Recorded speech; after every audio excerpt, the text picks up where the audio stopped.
Okay, I'm going to give you a description how to make the mold and then subtract it from this block here and then create your two sides. Okay, so you need to create a block of aluminum. Well, it's not aluminum, but it's just a part that's 4 inches long by 2 1/4 high by 1 inch wide. Now, what's going to help you later on is that if you make sure that you have all three planes intersecting in the center of the part, this is going to make it easier for you to place your part in there and subtract it from it. Now, when I did the extrude, I extruded it from the mid plane. So mid plane, I extruded at that 1 inch. So just be aware of that. So again, it's a lot easier if we have the planes right in the center of the part. Okay, now likewise, if I go to my part, again, it's going to be much easier. This is the part that I made, that all three planes are in the center of your part. So again, if I show you that, come on, this first extrude is from that center plane. Alright. Okay, so I'm going to go back to the block and I'm going to go File, Make Assembly from Part, and bring that in. Alright, then I'm going to insert my key tag in here.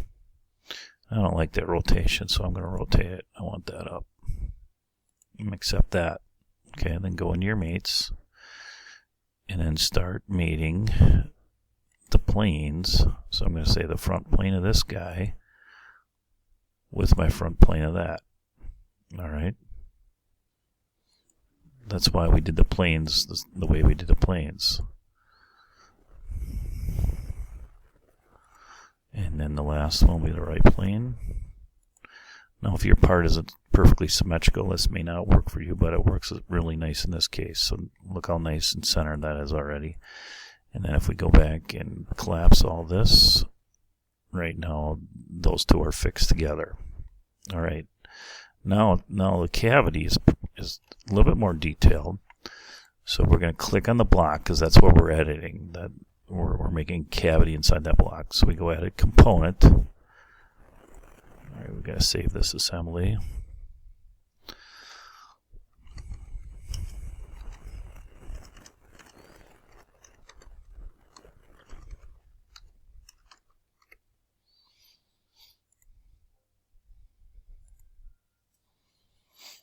Alright, now you'll see this show up in blue because we're editing that component within the assembly. Then we go up top here, we go Insert, Mold, then Cavity. And then here it's asking for design component. And then the component that we're subtracting is obviously the key tag. Now, again, if you wanted to, and we typically would do this, if you want a high tolerance part, we would scale this. So the mold half is a little bit, mold is actually bigger in our part because it's going to shrink afterwards. So right now I'm just going to leave that at 0 because these are pretty small parts and the function doesn't matter. So accept that. And now that cavity is, now we unclick Edit Component. And if I go ahead and hide this,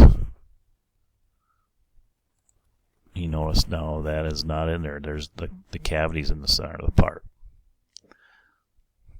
Okay, now we want to get out of the assembly. We want to just open up this part.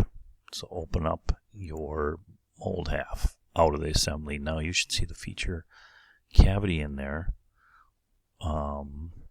as part of this part. Alright, now we're going to split this guy in half. And that's actually a pretty slick, pretty easy process. Again, that's why it's pretty important to have that the front plane right in the center. Okay, so we go up to Insert, Mold, and then we go Split. All right, our trim tools are going to be that front plane. So then you click on cut part, and then we want to uncheck this consume all bodies. We want to cut both of these. All right.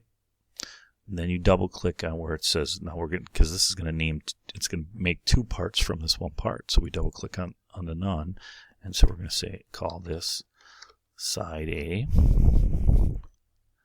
save, and then double click on this guy. We're going to go side B, and then save, and then accept that. And it should pop up those two parts. Okay, so right now there is your two parts, but there's my side B, and